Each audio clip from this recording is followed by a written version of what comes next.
கதிராமங்கலம் போராட்ட களத்தில் திமுக செயல் தலைவர் மு க ஸ்டாலின் பேசி வருகிறார். பார்க்கலாம். இந்த போராட்டத்தினுடைய நோக்கத்தை பற்றி போராட்ட குழுவில் இடம்பெற்றிருக்கக்கூடிய அன்புக்குரிய சகோதரிகள், குறிப்பாக ஒரு மாணவி, அதைத் தொடர்ந்து மாவட்ட கழகத்தினுடைய செயலாளர், ஒன்றிய செயலாளர், நம்முடைய சட்டப்பேரவை உறுப்பினர் உள்ளிட்ட அனைவரும் இங்கே தெளிவாக எடுத்து வைத்து உரையாற்றி இருக்கிறார்கள். அதைத் தொடர்ந்து உரையாற்றக்கூடிய நான் ஒன்றை அழுத்த நிறுத்தமாக நான் தெரிவித்துக் கொள்ள விரும்புவது, இந்த போராட்டத்தை குறிப்பாக நம்முடைய தாய்மார்கள், பெண்கள் கையில் எடுத்திருக்கிறார்கள். ஆக தாய்மார்கள், பெண்கள் எடுத்திருக்கக்கூடிய இந்த போராட்டம் நிச்சயமாக வெற்றி பெறப் போகிறது என்பதில் யாருக்கும் எல்லளவும் சந்தேகம் இருக்க வேண்டிய அவசியம் இல்லை. அதனால்தான் பெண்களுடைய முன்னேற்றத்திற்காக தலைவர் கலைஞர் அவர்கள் ஆட்சி பொறுப்பில் இருந்த நேரத்தில் எத்தனையோ சிறப்பான திட்டங்களை, பல்வேறு சாதனைகளை எல்லாம் ஏற்படுத்தி தந்தார்கள். சொத்தில பெண்களுக்கு சம உரிமை, வேலை வாய்ப்பில பெண்களுக்கு 30% இடஒதுக்கீடு, உள்ளாட்சி அமைப்புகளில் 33% இடஒதுக்கீடு, கர்ப்பிணி பெண்களுக்கு உதவித்தொகை, விதவைகளுக்கு மறுவாழ்வு திட்டம், ஒரு ஏழை எளிய குடும்பத்தில் பிறந்திருக்கக்கூடிய ஒரு பெண்ணுக்கு திருமணம் என்று சொன்னால் அந்த பெண்ணினுடைய திருமண செலவிற்கு உதவித்தொகை, எல்லாவற்றுக்கும் மேலாக பெருமையோடு சிறப்போடு உச்சகட்டமாக சொல்ல வேண்டும் என்று சொன்னால்,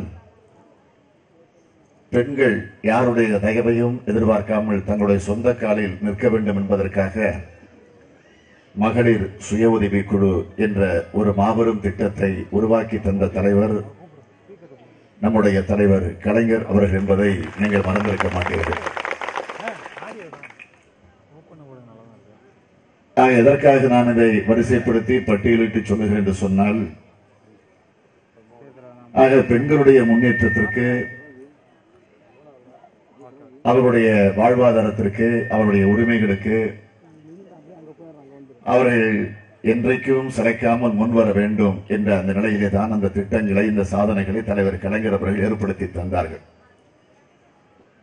ஆக எந்த உணர்வோடு தலைவர் கலைஞர் அவர்கள் அந்த எண்ணத்தை மனதில் வைத்து நிறைவேற்றி தந்தாரோ, அந்த எண்ணம் நிறைவேறக்கூடிய வகையில நிச்சயமாக அது வளர்ந்து வந்திருக்கிறது என்பதற்கு இந்த கதிராமங்கலம் பகுதியில் இருக்கக்கூடிய தாய்மார்களும் பெண்களும் சாட்சியாக இருக்கிறார்கள் என்பதை நாங்கள் நினைத்து பார்த்து உள்ளபடியே ஒரு பக்கத்திலே வேதனையாக இருந்தாலும், ஆனால் நீங்கள் எல்லாம் போராடக்கூடிய அந்த தன்மையை பெற்றிருக்கிற பார்க்கிற போது நான் உள்ளபடியே மகிழ்ச்சி அடைகிறேன். இந்த போராட்டத்தை நோக்கத்தை பற்றி நீங்கள் எடுத்துச் சொல்லுகிற போது குறிப்பிட்டு சொன்னீர்கள். குறிப்பாக நம்முடைய சட்டமன்ற உறுப்பினர் செழியன் அவர்கள் கூட இங்கே பேசுகிற போது எடுத்துச் சொன்னார், இந்த கதிராமங்கலம் பகுதியில் எண்ணெய் மற்றும் எரிவாயு கழகத்திற்கு, ONGCக்கு அதிமுக ஆட்சியிலேதான் குத்தகை உரிமை வழங்கப்பட்டிருக்கிறது. ஆக சட்டமன்றத்தில் கவன ஈர்ப்பு தீர்மானம் நாங்கள் கொடுத்தோம்.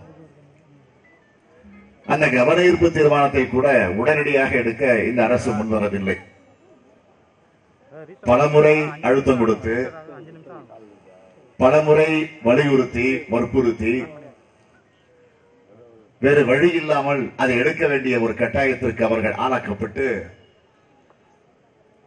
இந்த கதிராமங்கலம் பகுதியில் நடைபெறக்கூடிய இந்த போராட்டத்தை பற்றி சட்டமன்றத்தில் விவாதிக்க வேண்டும் என்று நாங்கள் எழுதி கொடுத்த அந்த கவன ஈர்ப்பு தீர்மானத்தை எடுத்தார்கள். அப்படி எடுத்த நேரத்தில் சட்டமன்ற உறுப்பினர் செழியன் அவர்கள் மிக தெளிவாக எடுத்துச் சொன்னார்கள், அதைத் தொடர்ந்து எதிர்க்கட்சி தலைவராக இருக்கக்கூடிய நானும் அதை வழிமொழிந்து மிக தெளிவாக இந்த பிரச்சனைகளை பற்றி எல்லாம் நான் குறிப்பிட்டு சொல்லி இருக்கிறேன். ஆக குத்தகை உரிமையை இன்றைக்கு இருக்கக்கூடிய இந்த ஆட்சி, அதிமுக ஆட்சி வழங்குகிற நேரத்தில் நியாயமாக என்ன செய்திருக்க வேண்டும்? இந்த பகுதியில் இருக்கக்கூடிய மக்களுடைய பிரச்சனையை பற்றி அறிந்திருக்க வேண்டும். குறிப்பாக விவசாய பெருங்குடி மக்களிடத்தில் கருத்துக்களை கேட்டிருக்க வேண்டும். அவைகளையெல்லாம் கேட்டு அதற்கு பிறகு அந்த குத்தகை உரிமையை தரக்கூடிய இந்த வாய்ப்பை அவர்கள் உருவாக்கி இருக்க வேண்டும். ஆனால் அந்த நிலையை எடுத்தார்களா என்றால் இல்லை. அதனால் வந்த விளைவு என்ன? குழாய் வெடித்து, அப்படி குழாய் வெடித்த காரணத்தாலே கசிவு ஏற்பட்டு இங்கு இருக்கக்கூடிய வயல்கள் எல்லாம் பாதிக்கப்படக்கூடிய ஒரு ஆபத்து ஏற்பட்டது. அதைத் தொடர்ந்து கடந்த 19/5/2017 முதல் நீங்கள் உங்களுடைய போராட்டத்தை தொடர்ந்து நடத்த வேண்டிய அவசியம் ஏற்பட்டிருக்கிறது. ஆக இந்த போராட்டத்தை நடத்துகிற நேரத்தில் இன்றைக்கு இருக்கக்கூடிய ஆளுங்கட்சியின் சார்பிலே காவல்துறையை பயன்படுத்தி அவர்கள் நடத்திய அந்த கொடுமையான சம்பவங்கள், அந்த கொடுமையான சம்பவத்தால் பாதிக்கப்பட்ட இந்த பகுதியில் இருக்கக்கூடிய மக்கள், அதற்கு பிறகு பலர் கைது செய்யப்பட்டு சிறையில் அடைக்கப்பட்டிருக்கக்கூடிய கொடுமை, இவைகள் எல்லாம் தொடர்ந்து இங்கு நடந்து கொண்டிருக்கிறது. இங்கே வந்தவுடன் என்னிடத்திலே சொன்னார்கள், இப்பொழுது கூட அமுதா என்கிற ஒரு பெண், அண்ணாதுரை என்கிற அந்த தோழர் தொடர்ந்து உண்ணாவிரதத்தை 4 நாட்களாக தொடர்ந்து நடத்தி கொண்டிருக்கிறார்கள் என்று வேதனையோடு எடுத்து சொன்னார்கள். எதிர்ப்பதற்கு என்ன காரணம் என்பதை தெரிந்து கொள்ளுங்கள். அது மட்டுமல்ல, அங்கு ஒரு பெரிய கலவரமே நடந்திருக்கிறது. காவல்துறை வைத்து அங்கு இருக்கக்கூடிய மக்கள் மீது தடியடி பிரயோகங்களை நடத்தி பல பேர் தாக்கப்பட்டிருக்கிறார்கள். பேராசிரியர் ஜெயராமன் அவர்கள் உள்ளிட்ட 10 பேர் சிறையில் அடைக்கப்பட்டிருக்கிறார்கள். ஆக அவர்களை எல்லாம் உடனடியாக விடுதலை செய்யுங்கள்.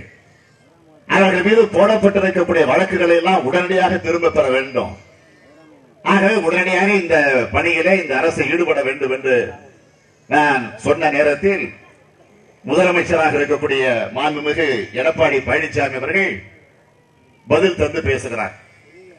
நான் ஏதோ வாய் பிடித்ததோ மாங்காய் பிடித்ததோ என்றெல்லாம் பேச மாட்டேன். கலைஞருடைய மகன் நான். எதையும் ஆதாரத்தோடு தான் நான் பேசுவேன்.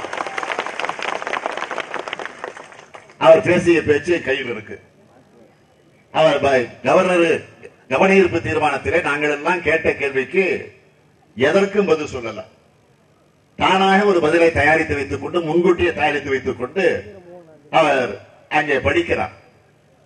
அதில் எல்லாவற்றையும் படித்து நான் நேரத்தை வீணடிக்க விரும்பல. ஒரு 2-3 வார்த்தைகளை 2-3 விஷயங்களை மாத்திரம் நான் உங்களுக்கு சொல்ல விரும்புறேன். அவர் பேசுகிற போது சொல்லுகிறார், மாண்புமிகு பேரவைத் தலைவர் அவர்களே, தஞ்சாவூர் மாவட்டம் கதிராமங்கலம் கிராமத்தில் 1/6/2001 முதல் வழங்கப்பட்ட சுரங்க குத்தகை உரிமத்தின் அடிப்படையில் தனியார் சிலருக்கு சொந்தமான நிலத்தை எண்ணெய் மற்றும் இயற்கை எரிவாயு கழகம் ONGC குத்தகைக்கு எடுத்து கச்சா எண்ணெய் எடுத்து வருகிறது. அடுத்து இன்னொரு இடத்திலே சொல்லுகிறார்கள், மாவட்ட வருவாய் அலுவலர் மற்றும் காவல்துறை அதிகாரிகள் எடுத்து கூறியும் கேளாமல் எரிவாயு குழாய் கிணறு ஒன்றின் அருகில் சாலையில் பரப்பி வைக்கப்பட்டிருந்த வைக்கோல் போர் உள்ளிட்ட பொருட்களுக்கு தீ வைத்ததுடன் அவர்களுள் சிலர் காவல்துறையினர் மீது கற்களை வீசி தாக்கி இருக்கிறார்கள். அடுத்து இன்னொரு இடத்தில் சொல்லுகிறார், காவல்துறையினர் கிராமத்தினரை அமைதியாக கலைந்து போக அறிவுறுத்தினார்களாம். அவர் சொல்லுகிறார், அறிவுறுத்தியும் அவர்கள் அதனை பொருட்படுத்தாமல் தொடர்ந்து கற்களை வீசி வன்முறையில் ஈடுபட்டதால் குறைந்த அளவு பல பிரயோகம் செய்து அவர்களை கலைந்து போக செய்தனர். தற்போது கதிர் கிராமத்தில் போதுமான பாதுகாப்பு ஏற்பாடுகள் செய்யப்பட்டு நிலைமை அமைதியாக உள்ளது என்பதை தெரிவித்துக் கொள்கிறேன் என்று சொல்லி சட்டமன்றத்தில் பேசி அது பதிவாகி இருக்கிறது. அத்தோடு நிறுத்தல, சில விவாதங்கள் நடைபெற்றது. அப்பொழுது எழுந்து அவர் சொல்லுகிறார், நாங்கள் வேடிக்கை பார்த்துக்கிட்டு இருக்க மாட்டோம். யாரு போராட்டத்தில் ஈடுபட்டாலும் அவர்கள் மீது குண்டர் சட்டம் பாயும் என்று சொல்லக்கூடிய அளவுக்கு இன்றைக்கு முதலமைச்சர் இருக்கிறார் என்று சொன்னால், அதை விட இன்னொரு வேடிக்கை என்னன்னு கேட்டீங்கன்னா, பெண்கள் எல்லாம் இப்ப போராடுவது பேஷன் ஆயிடுச்சா. எவ்வளவு கொச்சைப்படுத்தி பேசுகிறார். உடனே நான் எழுந்து கேட்டேன், தயவு செய்து முதலமைச்சருடைய வாயிலிருந்து இந்த வார்த்தை வரக்கூடாது. நீங்கள் பெண்களை கேவலப்படுத்துவதாக அமைந்திருக்கிறது. உடனடியாக அந்த வார்த்தையை நீங்கள் திரும்ப பெற வேண்டும். இல்லை என்று சொன்னால் நாங்கள் எதிர்ப்பு குரல் கொடுப்போம் என்று நாங்கள் சொன்னதற்கு பிறகு அதற்கு பிறகு அவராகவே அந்த வார்த்தையை திரும்ப பெற்றுக் கொண்டார். இதுதான் நடந்திருக்கிறது. ஆக போராட்டத்தை நடத்துவதற்கு எல்லோருக்கும் உரிமை இருக்கு. திராவிட முன்னேற்ற கழக ஆட்சி பொறுப்பில் இருந்த போது ஏன் தமிழ்நாட்டில் இருக்கக்கூடிய மக்கள் போராடலையா, ஆர்ப்பாட்டம் நடத்தலையா, மறியல் செய்யலையா? இப்போ இந்த நீட் தேர்வுக்கு, இந்த நீட் தேர்வு என்பது என்ன? இந்த நீட் தேர்வு வருகிற காரணத்தால் ஏழை எளிய மாணவர்கள், மாணவியர்கள், கிராம பகுதியில் இருக்கக்கூடிய மாணவர்களுடைய கல்வி ஒரு நல்ல நிலையை அடைந்துவிட முடியாது. அவர்கள் சுலபமாக மருத்துவக் கல்லூரி இடம் பிடிக்க முடியாது என்ற ஒரு ஆபத்து ஏற்பட்டிருக்கிறது. ஆகவே இந்த நீட் தேர்வை பொறுத்தவரையில தமிழ்நாட்டிற்கு விதிவிலக்கை வழங்க வேண்டும் என்று சொல்லி சட்டமன்றத்தில் தீர்மானம் போட்டிருக்கிறோம். இந்த தீர்மானத்தை கொண்டு வர வேண்டும் என்று திமுக தான் கவன ஈர்ப்பு தீர்மானம் கொடுத்துச்சு. ஆக இந்த தீர்மானத்தை நிறைவேற்ற வேண்டும் என்று திமுக தான் வலியுறுத்துச்சு. அப்பொழுது ஆளுங்கட்சியை சார்ந்த அதிமுக ஏற்றுக்கொண்டு 2 மசோதாக்களை சட்டமன்றத்தில் அறிமுகப்படுத்தினார்கள். அப்படி அறிமுகப்படுத்திய நேரத்தில் நாங்கள் கட்சியெல்லாம் பார்க்கல, அதிமுக கொண்டு வந்திருக்கிறது என்று நாங்கள் ஓர வஞ்சனையோடு அரசியல் செய்ய விரும்பல. இது மாணவர்களுக்காக கொண்டு வரப்படக்கூடிய தீர்மானம் என்று நாங்கள் முடிவு செஞ்சு உடனடியாக ஆளுங்கட்சியான அதிமுக கொண்டு வந்த தீர்மானத்தை மனப்பூர்வமாக ஏற்றுக்கொண்டு அதை வரவேற்று அதை ஆதரித்து அதை ஒருமனதாக நாங்கள் சட்டமன்றத்தில் நிறைவேற்றினோம். நிறைவேற்றி எங்கே அனுப்பணும்? டெல்லிக்கு அனுப்பிச்சு வச்சிருக்கிறோம். யாருக்கு? ஜனாதிபதிக்கு. ஆனால் அந்த தீர்மானம் ஜனாதிபதி அலுவலகத்துக்கு போச்சா? போல. அது மத்திய அரசோடு நின்று கொண்டிருக்கிறது. ஆக இதைத்தான் நாங்கள் மீண்டும் மத்திய அரசுக்கு, மாநில அரசுக்கு அழுத்தம் கொடுக்க வேண்டும் என்பதற்காக ஒரு மனித சங்கிலி போராட்டத்தை நடத்தினோம். தமிழ்நாடு முழுவதும், மாவட்ட தலைநகரங்கள் முழுவதும் நடத்தினோம். அப்படி நடத்துகிற நேரத்தில் சேலத்திற்கு நான் சென்றேன். கோவையில போய் இறங்கி அங்கிருந்து காரில் புறப்பட்டு சேலத்திற்கு சென்று கொண்டிருக்கிறேன். கோவை மாவட்டத்தினுடைய எல்லையை கூட தாண்டல. தாண்டுவதற்கு முன்பே என்னுடைய காரை வழிமறித்து கைது செஞ்சாங்க. ஆக இப்படித்தான் இன்றைக்கு இந்த ஆட்சி இருக்கிறது தவிர மக்களை பற்றி, இந்த நாட்டை பற்றி சிந்திக்க முடியாத நிலையில இந்த ஆட்சி இருந்து கொண்டிருக்கிறதே தவிர வேறல்ல. ஆகவே நான் இங்கே தெரிவிக்க விரும்புவது, ஏதோ திராவிட முன்னேற்ற கழகம் ஒரு தவறான ஒரு பிரச்சாரத்தை தொடர்ந்து இன்றைக்கு ஆளுங்கட்சியை சார்ந்த அதிமுக, அதையும் தாண்டி இன்னும் சில பேர் ஏதோ இந்த கதிராமலம் பிரச்சனைக்கு அதிமுக மட்டுமல்ல திமுகவும் காரணம் என்று ஒரு தவறான தகவலை சொல்லிக் கொண்டிருக்கிறார்கள். நான் அழுத்தம் திருத்தமாக தெரிவிக்க விரும்புகிறேன். திராவிட முன்னேற்ற கழக ஆட்சி பொறுப்பில் இருந்தப்போ அப்போ ஆய்வு செய்வதற்காக மத்திய அரசு அந்த முயற்சியில் ஈடுபடுகிறது. ஆய்வு என்பது என்ன? மக்களுடைய கருத்துக்களை கேட்கணும், விவசாயிகளுடைய உணர்வுகளை புரிஞ்சுக்கணும், அதற்கு பிறகுதான் திட்டத்தை கொண்டு வரணும். அதற்காக ஆய்வு பணிக்காகத்தான் திமுக ஆட்சி இருந்தப்போ அந்த நிலை இருந்துச்சு. ஆனா அதிமுக ஆட்சிக்கு வந்ததற்கு பிறகு குத்தக உரிமையை வழங்கக்கூடிய நிலையை ஏற்படுத்தி தந்திருக்கிறது என்று சொன்னால், யார் இந்த கதிராமலம் பகுதி மக்களுக்கு துரோகம் செய்திருக்கிறார் என்பதை இதைவிட நான் வேறு ஆதாரத்தை எப்படி எடுத்து சொல்ல முடியும்? நான் இன்னும் கேட்கிறேன், வாதத்திற்காக நான் ஏற்றுக்கொள்கிறேன். ஒருவேளை திமுக தான் காரணம் என்றே வைத்துக் கொள்ளுங்கள். நான் கேட்கிற ஒரே கேள்வி, இப்ப நீட்டு பிரச்சனை. இந்த நீட்டு பிரச்சனை பொறுத்த வரைக்கும் முன்னாள் முதலமைச்சராக இருந்த அம்மையார் ஜெயலலிதா அவர்கள் மறைந்து விட்டார்கள். ஆனால் அவர் மறைவதற்கு முன்பு இந்த நீட்டுக்கு அனுமதி தந்திருந்தாரா? நீட்டுக்கு அவர் எதிர்ப்பு தந்திருந்தார். அது மட்டும் இல்ல, ஜிஎஸ்டி இன்றைக்கு நாடு முழுவதும் எதிர்த்துக் கொண்டிருக்கிறோம். ஆனால் மிருக பலத்தோடு இன்றைக்கு பிஜேபி இருக்கிற காரணத்தால் அந்த ஜிஎஸ்டியை இன்றைக்கு நிறைவேற்றி இருக்கிறார்கள். ஆனால் இந்த ஜிஎஸ்டிக்கு ஜெயலலிதா உயிரோடு இருந்த போது கடுமையாக எதிர்ப்பை தெரிவித்திருக்கிறார்கள். ஆக நீட்டுக்கு மட்டுமல்ல, ஜிஎஸ்டிக்கு மட்டுமல்ல, உதய மின் திட்டம், உணவு பாதுகாப்பு திட்டம், எல்லா திட்டங்களுக்கும் மத்திய அரசு கொண்டு வரக்கூடிய எல்லா திட்டங்களுக்கும் எதிர்ப்பு தெரிவித்தவர் அம்மையார் ஜெயலலிதா அவர்கள். என்னதான் ஜெயலலிதா அவர்கள் சர்வாதிகாரியாக இருந்தாலும், ஆனால் மாநிலத்திற்கு என்று வரக்கூடிய மத்திய அரசு கட்டாயப்படுத்தி கொண்டு வரக்கூடிய அந்த திட்டங்களுக்கெல்லாம் எதிர்ப்பு தெரிவித்திருக்கிறார் என்பதை நான் மறுப்பதற்கு இல்லை. ஆனால் ஜெயலலிதா அவர்களா எதிர்ப்பு தெரிவித்திருக்கக்கூடிய திட்டங்களை எல்லாம் அவர்கள் அப்புறப்படுத்திவிட்டு இன்றைக்கு இருக்கக்கூடிய ஆட்சி, ஜெயலலிதா பெயரை சொல்லி ஆட்சி நடத்தி கொண்டிருக்கக்கூடியவர்கள் இப்ப இந்த திட்டங்களுக்கு எல்லாம் அவர்கள் அனுமதி தந்திருக்கிறார்களே.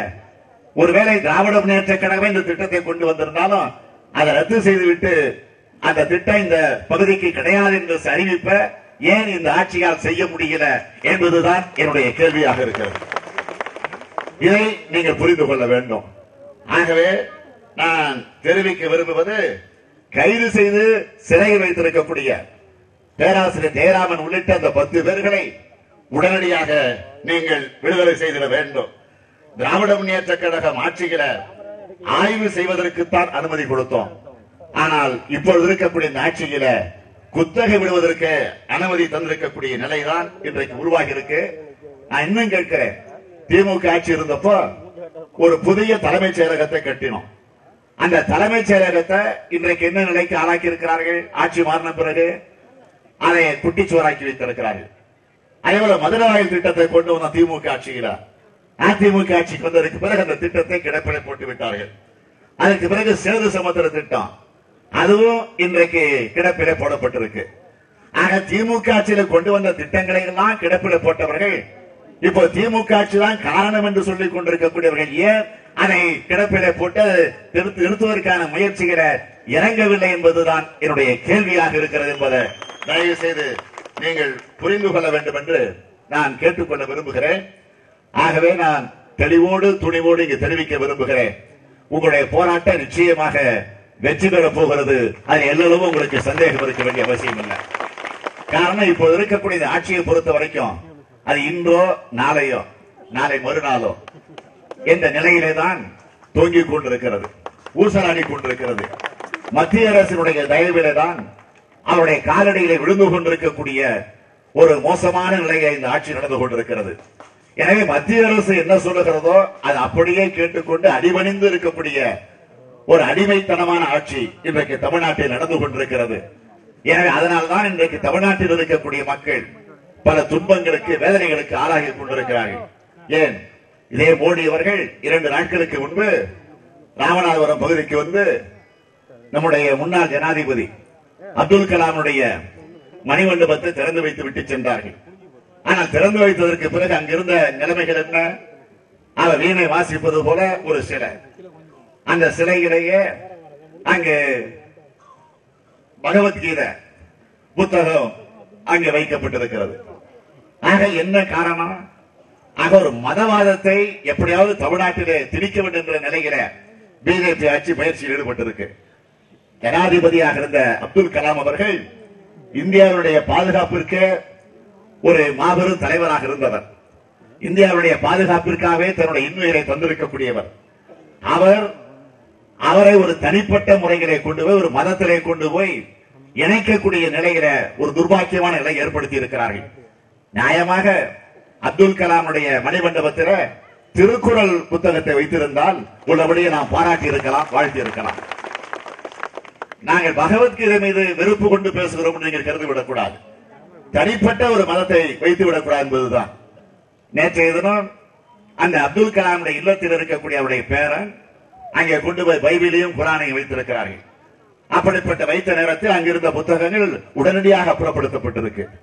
ஆக இதிலிருந்து என்ன தெரிகிறது என்று சொன்னால், மத்திய அரசு ஜனாதிபதியாக இருந்த, இந்தியாவுடைய பாதுகாப்புக்கே உரியவராக விளங்கிய அப்துல் கலாமை எவ்வளவு கேவலப்படுத்த வேண்டுமோ அரசியலுக்கு இன்றைக்கு பயன்படுத்திக் கொண்டிருக்கிறார்கள். அதை தட்டி கேட்க முடியாத முதுகெலும்பில்லாத ஒரு ஆட்சியாக இன்றைக்கு தமிழ்நாட்டில் எடப்பாடி பழனிசாமி தலைமையில் ஒரு ஆட்சி நடந்து கொண்டிருக்கிறது. ஆக இந்த ஆட்சியில நாம் எதையும் நாம் எதிர்பார்ப்பதை போல் நன்மைகளை எதிர்பார்க்க முடியாது. ஆக நமக்கென்று நன்மை வந்தாக வேண்டும் என்று சொன்னால் விரைவில் இந்த ஆட்சி அப்புறப்படுத்தப்பட வேண்டும். அப்படி அப்புறப்படுத்தப்படுகிற நேரத்தில் நீங்க எதிர்பார்க்கிற உங்களுடைய உணர்வில உள்ளத்தில தேக்கி வைத்துக் கொண்டிருக்கக்கூடிய தலைவர் கலைஞருடைய தலைமையில் பீடுநடை போடக்கூடிய திராவிட முன்னேற்ற கழகத்துடைய ஆட்சி உருவாக வேண்டும். அப்படி உருவாக்கப்படுகிற நேரத்தில் நிச்சயமாக சொல்லுகிறேன், உறுதியாக சொல்லுகிறேன், உங்களுடைய பிரச்சனைகள், உங்களுடைய கோரிக்கைகள் அனைத்தும் நிறைவேற்றப்படும் என்ற நம்பிக்கையை, அந்த உறுதியை நிறைவேற்ற எடுத்து சொல்லி, அதற்காக ஆட்சிக்கு வருகிற வரையிலே காத்திருக்க வேண்டுமா என்ற அந்த கேள்வி நிச்சயமாக உங்களிடத்தில் இல்லாமல் இருக்காது. அதுவும் எனக்கு தெரிகிறது. அது வரையிலே போராடுவோம். போராடுகிற உங்களுக்கு பக்கத்தில் இருந்து நாங்களும் துணை நிற்க காத்திருக்கிறோம், தயாராக இருக்கிறோம். நீங்கள் கவலைப்பட வேண்டிய அவசியம் இல்லை. இதை கூட உங்களை தூண்டிவிட்டு போயிட்டேன் என்று சொல்லி என் மீது வழக்கு போடுவார்கள். போட வேண்டும். அப்படி போட்டால்தான் இன்னும் இந்த போராட்டத்திற்கு வலு கிடைக்கும். போடுங்கள், காத்திருக்கிறேன். அதை சந்திப்பதற்கு நான் தயாராக இருக்கிறேன் என்பதை மாத்திரம் இந்த நேரத்தில் எடுத்து சொல்லி, இன்னொன்று, கதிராமங்கலம் பிரச்சனை வந்த உடனே நான் நியாயமாக அடுத்த நிமிடமே வந்திருக்க வேண்டும். அது அந்த குறை உங்களுக்கு நிச்சயமாக இருக்கும். ஆனா என்னுடைய கண்ணிலே அறுவை சிகிச்சை செய்து கொண்ட காரணத்தால் உடனடியாக வர முடியல. அதற்கு பிறகு தொடர்ந்து சட்டமன்றம் நடந்து கொண்டிருந்தது. அந்த நிலையில தான் உடனடியாக என்னால் வந்து பார்க்க முடியல. இருந்தாலும் நம்முடைய சட்டமன்ற உறுப்பினர், நம்முடைய மாவட்ட செயலாளர், நம்முடைய முன்னாள் சட்டமன்ற உறுப்பினர், அதே போல இங்க இருக்கக்கூடிய ஒன்றிய செயலாளர்கள், நம்முடைய கழக தோழர்கள், அதே போல இங்க இருக்கக்கூடிய அமைப்புகளுடைய நண்பர்கள் எல்லாம் உங்களோடு தொடர்பு வைத்துக் கொண்டு என்னோடு அடிக்கடி எல்லா செய்திகளையும் தொடர்ந்து சொல்லிக் கொண்டிருந்தார்கள். அந்த செய்திகளின் அடிப்படையில தான் என்னுடைய அறிக்கைகளும் சட்டமன்றத்தில் நான் எடுத்து வைக்கக்கூடிய வாதங்களும் அமைந்திருந்தது. ஆக இது தொடர்ந்து நிச்சயமாக இந்த நட்புணர்வு இருக்கும். அதுவும் இந்த கதிராமங்கலம் பகுதி என்பது தஞ்சை மாவட்டத்தை சார்ந்த கதிராமங்கலம். இது தலைவரை ஈண்டெடுத்த மண் இந்த தஞ்சை மண். என எந்த காரணத்தை கொண்டும் உங்களை நாங்கள் மறந்துவிட மாட்டோம். உங்களுக்கு என்றைக்கும் பக்கபலமாக இருப்போம். யாருடைய பொய் பிரச்சாரத்திற்கு நீங்க நம்ப வேண்டிய அவசியம் இல்லை. என்றைக்கும் உங்களோடு இருப்போம் என்ற அந்த உறுதியை இந்த நேரத்தில் எடுத்து சொல்லி நான் என் உரையை நிறைவு செய்கிறேன். நன்றி, வணக்கம்.